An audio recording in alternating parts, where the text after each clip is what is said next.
Shalom saudara-saudara yang terkasih dalam Tuhan Yesus Kristus, selamat pagi. Renungan harian kita pada hari ini diambil dari Lukas pasal yang ke-19 ayat 28 sampai 44. Mengatasi luka hati. Begitu mudah hati kita terluka. Seorang anak terluka hatinya karena teman-temannya terus-menerus menghina keluarganya yang miskin. Seorang wanita sangat terluka saat mengingat bagaimana suaminya meninggalkan dirinya dan anak-anaknya. Beberapa orang tua merasa terluka setiap kali anaknya yang mempunyai jiwa pemberontak, dan dengan berbagai cara mereka mencoba mengatasi luka hatinya. Ada yang memendam luka hatinya, ada yang melarikan diri dan pasrah, sehingga ada yang nekat mengambil jalan pintas. Yesus pun pernah terluka hatinya. Ya, hatinya begitu terluka melihat apa yang terjadi pada Yerusalem. Dia menyaksikan kengerian yang akan datang dari para musuhnya. Dia melihat bagaimana Yerusalem akan diserang dari berbagai penjuru, dan bagaimana mereka akan terhimpit. Yesus hancur hati, Yesus menangis. Namun dia tidak pasrah atau memendam luka hatinya. Yesus tahu tujuan hidupnya. Itulah sebabnya dia menunjukkan kepeduliannya pada jiwa-jiwa yang terancam binasa itu. Yesus terus memberitakan kebenaran, dia menentang dosa, mengajar orang-orang tentang Allah, dan melatih murid-muridnya menjadi tangan-tangan Allah. Hati kita mungkin terluka karena perlakuan buruk seseorang. Ketika kita mengalaminya, mari kita memahami tujuan hidup Tuhan yang Tuhan sudah tetapkan dalam hidup kita. Saat hati terluka, mari belajar jujur mengakui luka hati itu kepada diri sendiri, kepada orang lain, dan kepada Allah. Pengakuan akan membuka pintu penghiburan yang kita butuhkan dan kekuatan untuk mengampuni.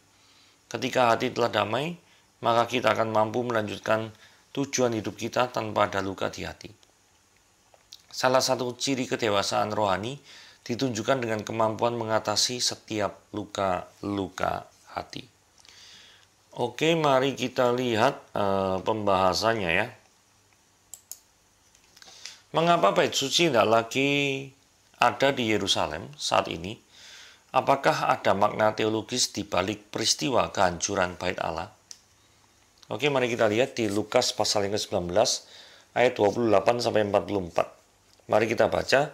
Dan setelah mengatakan semuanya itu, Yesus mendahului mereka dan meneruskan perjalanannya ke Yerusalem.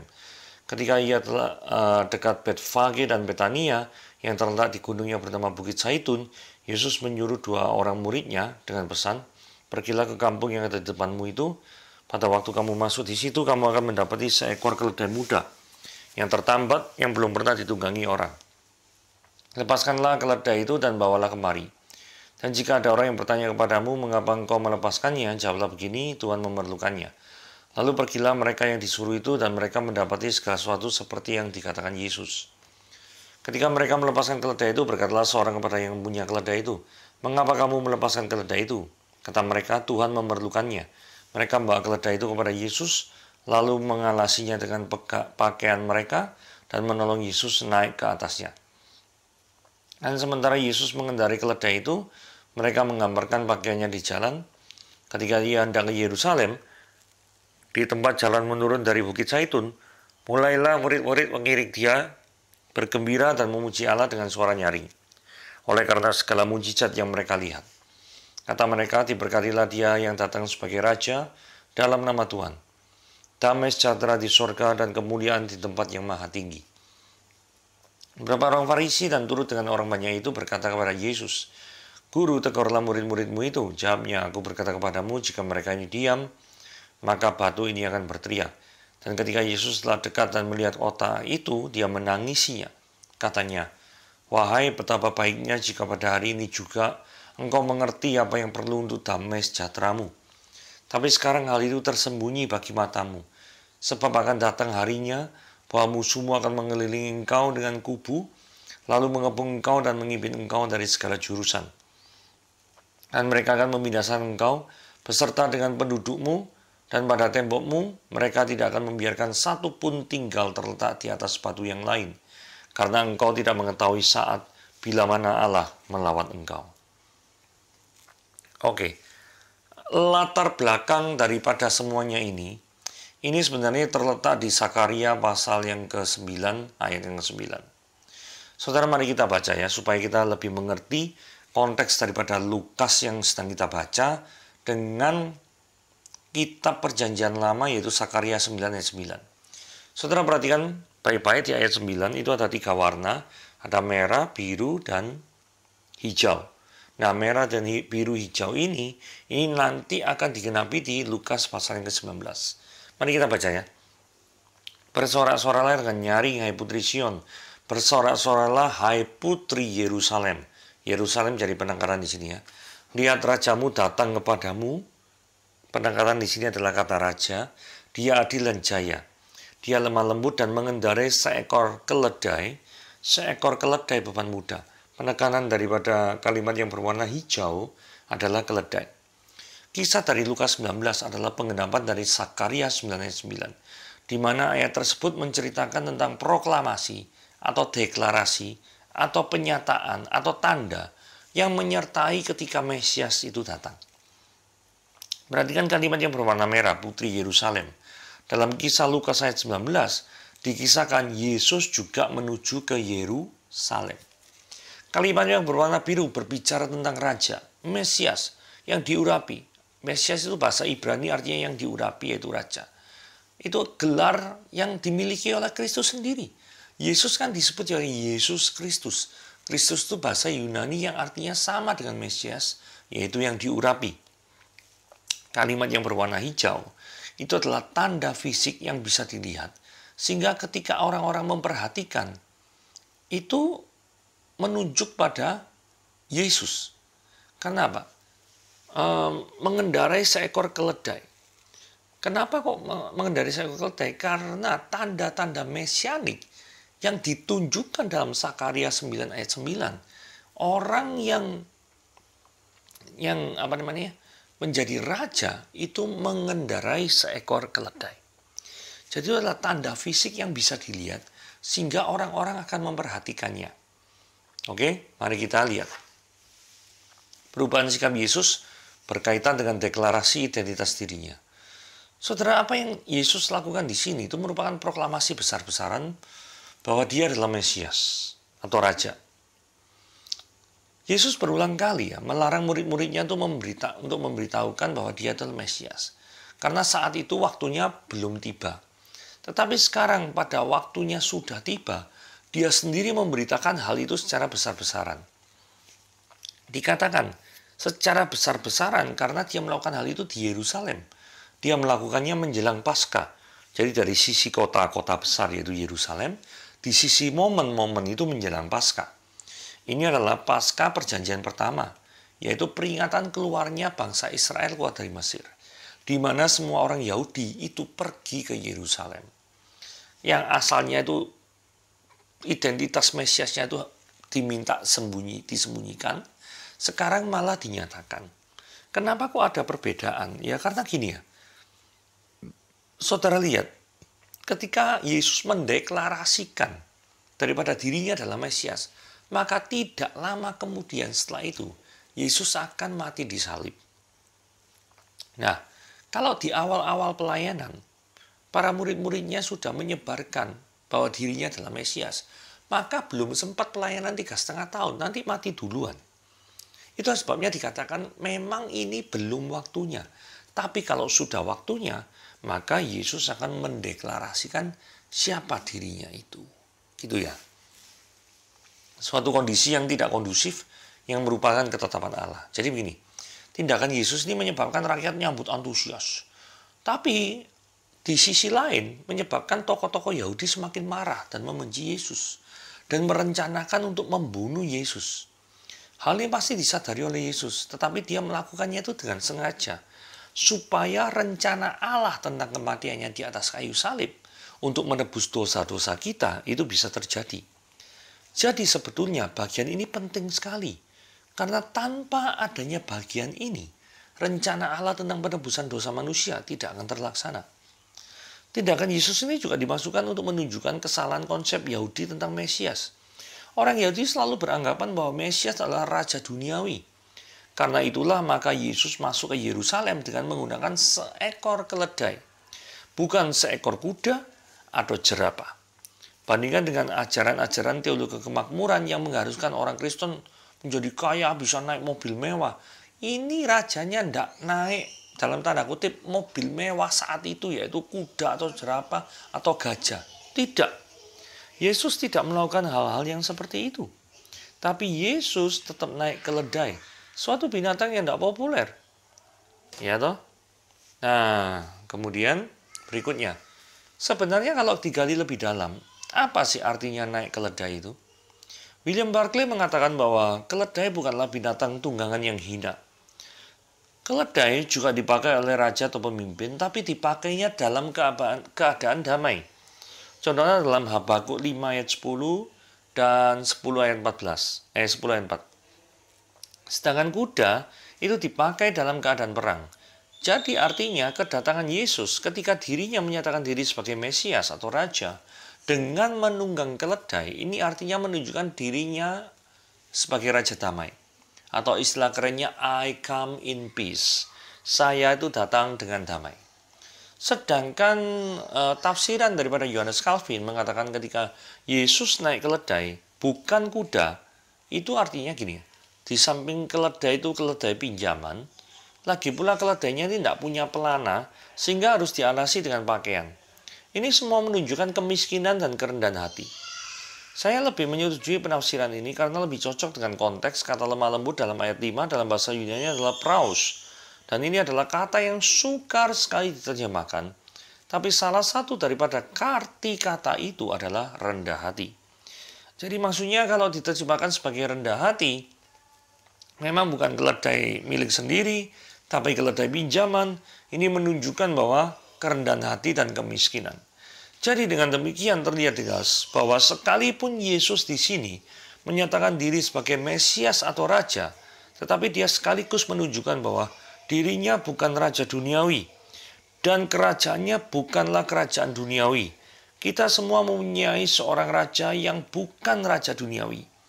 Jadi, patutkah kalau kita hidup untuk dunia? Padahal Yesus bukan menjadi raja untuk dunia ini. Dia bukan raja duniawi. Kerajaannya juga bukan kerajaan duniawi. Kenapa kok arti ini penting? Karena ada banyak orang itu untuk mengejar daripada segala sesuatu yang dipandang baik, dipandang luar biasa oleh dunia. Tetapi jarang sekali orang itu untuk, apa istilahnya ya? Untuk mengejar sesuatu yang bersifat rohani. Jarang sekali. Dan hal itu perlu kita koreksi kehidupan kita. Apakah yang selama ini kita kejar adalah hal-hal yang bersifat duniawi, ataukah selama ini kita mengejar hal-hal yang bersifat rohani? Nah, ini sukacita yang sejati dan semu. Ketika dia dekat Yerusalem, tempat jalan menurun, semua murid yang mengiringi dia itu bergembira dan memuji Allah dengan suara nyaring, oleh karena segala mujizat yang mereka lihat. Jadi bersukacita ketika kita mengalami mujizat dari Tuhan, itu memang luar biasa dan harus disyukuri. Tantangannya adalah ketika kita mengalami kesukaran sebagai akibat tindakan kita sebagai anak Tuhan, apakah kita juga tetap bisa bersyukur, bergembira, memuji Allah dengan suara nyaring? Tangkap ya maksudnya ya. Kalau saudara itu mengalami kehidupan yang penuh dengan mujizat, mengalami kehidupan yang penuh yang diberkati dengan Tuhan, ya toh, sangat mudah sekali untuk bergembira dan memuji Tuhan. Tetapi on the other hand, di dalam perjalanan kehidupan ini kan nggak selalu mulus. Ada kalanya kita tuh susah, ada kalanya kita ditekan oleh berbagai masalah. Nah, dalam kondisi yang tertekan oleh berbagai masalah tersebut, apakah kita masih bisa mengucap syukur, gembira, memuji Tuhan dengan suara nyaring?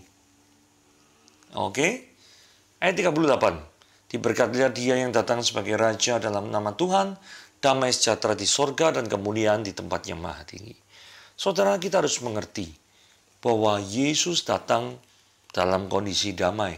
Ada damai sejahtera di sorga dan kemuliaan di tempat yang maha tinggi. Saudara, saya kembali lagi ketika kondisi yang tidak memungkinkan kita, bukan tidak memungkinkan, kondisi yang menekan kita, yang membuat kita stres, apakah kita bisa memuji Tuhan? Karena pengertian yang keliru atau terbatas, bahwa oh Tuhan itu selalu memberkati, Tuhan itu selalu menyertai. Bentuk penyertaan Tuhan, hidupmu itu akan selalu sehat, sukses, kaya, bahagia, dan tidak pernah bersedih. Kalau pengertian orang itu seperti itu tentang penyertaan Tuhan, which is itu adalah pengertian yang keliru, maka orang akan berubah sikap terhadap Tuhan. Kemungkinan besar kalau orang tidak mengerti pengetahuan yang benar, maka orang itu akan meninggalkan Tuhan. Oke, mari kita lanjutkan. Batu yang berteriak dan pengaruh busuk dari Farisi. Saudara, orang Farisi itu mengira ya, murid-murid Yesus ini terlalu meninggalkan Yesus. Sehingga mereka meminta Yesus tuh untuk membuat para muridnya tuh diem. Tapi justru Yesus tak menuruti orang Farisi. Yang artinya adalah, apa yang dilakukan oleh para murid, yaitu memuji-mujinya, mengeluh-elukan dirinya sebagai Mesias. Itu adalah hal yang benar. Tekanan dari pihak luar itu tidak mampu untuk memengaruhi seseorang, untuk mengubah perilakunya yang benar di hadapan Tuhan. Saudara, kalau kita tetap bersandar pada kebenaran, sekalipun pihak luar itu menekan kita bagaimana caranya, maka kita akan tetap berpegang pada kebenaran. Suatu kebenaran tidak akan pernah bisa dibelenggu oleh ketidakbenaran. Yesus bilang, aku berkata padamu jika mereka ini diem. Kamu kan nyuruh aku menghentikan daripada ucapan-ucapannya murid-murid kan? Oke. Kalaupun mereka ini diam, murid-murid ini diam, maka batu ini akan berteriak. Artinya apa? Saudara, suatu kebenaran, suka atau tidak suka, itu adalah fakta yang harus kita hadapi. Saudara tidak suka Yesus adalah Tuhan.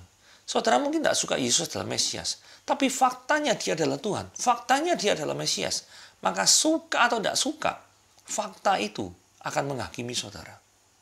Maksudnya begini. Saudara boleh menolak Yesus sebagai Tuhan. Tetapi konsekuensi daripada penolakan itu tidak akan bebas. Saudara bebas memilih untuk menerima Yesus atau menolak Yesus. Tapi setiap konsekuensi pilihan Anda itu tidak bebas. Karena kalau setiap orang yang menerima Yesus, konsekuensinya itu hidup kekal. Pasti konsekuensi itu mengikat pada setiap pilihan bebas yang kita ambil. Kalau saudara menolak Kristus, maka konsekuensinya juga akan mengikutinya. Yaitu apa? Saudara akan masuk neraka. Tidak akan diselamatkan jikalau saudara menolak Kristus, Yesus sebagai Tuhan dan Juru Selamat. Ayat 41-42. Dekat aktivitas rohani, tapi hati jauh dari Tuhan. Ketika Yesus telah dekat dan melihat kota itu, dia menangisi. Kenapa kok ditangisi? Karena Yerusalem itu adalah pusat keagamaan Yahudi dengan bait sucinya. Tapi ironinya justru di pusat keagamaan Yahudi ini, para imam ahli Taurat, Saduki, Farisi, tidak mengerti tentang kemesiasan. Mereka tidak mengerti tentang keilahian Yesus Kristus. Itulah sebabnya Yesus menangisi Yerusalem, beserta dengan orang-orang yang ada di dalamnya. Jangan sampai kita melakukan aktivitas keagamaan, aktivitas pelayanan, tapi kita tanpa mengerti esensi dari pelayanan itu apa. Mengapa harus melayani? Motivasi yang benar dalam pelayanan itu seperti apa? Jangan sampai hal-hal itu terjadi. Karena kalau kita dekat dengan aktivitas rohani, tapi hati jauh daripada Tuhan, maka segala jeripaya kita itu akan sia-sia. Kehancuran pusat ibadah orang Yahudi. Ayat 43 ini menubuatkan kehancuran Yerusalem. Sebab akan datang harinya, bahwa musuhmu akan mengelilingi engkau dengan kubu, lalu mengepung engkau dan mengibit engkau dari segala jurusan. Mereka akan membinasakan engkau beserta pendudukmu dan segala tembokmu. Saya percaya ini adalah nubuatan tentang kehancuran Yerusalem pada tahun 70 Masehi. Berarti 40 tahun setelah ucapan Yesus ini. Karena sejak saat itu bait Allah tidak pernah dibangun lagi. Setelah dihancurkan oleh Titus, jenderal Romawi itu. Saudara, kenapa kok Tuhan membiarkan bait suci yang dihancurkan? Menurut saya supaya bangsa Yahudi itu lebih benar ketika menangkap daripada pesan-pesannya. Ketika bait suci dihancurkan, imam besar sudah tidak diperlukan lagi. Ruang kudus, ruang maha kudus tidak ada lagi. Tidak ada lagi pemisahan ruang ibadah untuk orang Yahudi dan non-Yahudi. Apa pengertian teologis daripada semua fenomena ini? Ini adalah untuk menunjukkan bahwa ketika Yesus datang ke dunia ini, Hal-hal yang berupa ritual keagamaan, yang berhubungan dengan bait suci, imam besar, korban bakaran, ruang kudus, ruang maha kudus, pemisahan orang Yahudi dan Yahudi, itu tidak diperlukan lagi. Ya, jadi ini ada suatu perbedaan era, suatu era baru. Ketika Yesus mati di kayu salib, dia sudah menjadi imam besar bagi kita semua. Dia sudah menjadi perwakilan bagi kita semua. Kalau dia sudah menjadi perwakilan, pengantara kita semua, buat apa ada pengantara imam besar lagi? Sampai detik ini, setidaknya sampai renungan ini dibuat, bait suci sudah 2000 tahun tidak dibangun lagi. Itulah sebabnya, menurut saya itulah tanda-tanda yang sudah Tuhan buat untuk menyampaikan secara implisit bagi kita semua, kehadiran Allah bukan di bait suci lagi, tapi kehadiran Allah, tempat menyembah Allah sudah tidak dibatasi di Israel lagi, tapi di seluruh dunia. Semuanya seperti Matius 28, jadikanlah semua bangsa muridku. Oke, Tuhan Yesus memberkati. Sekian renungan.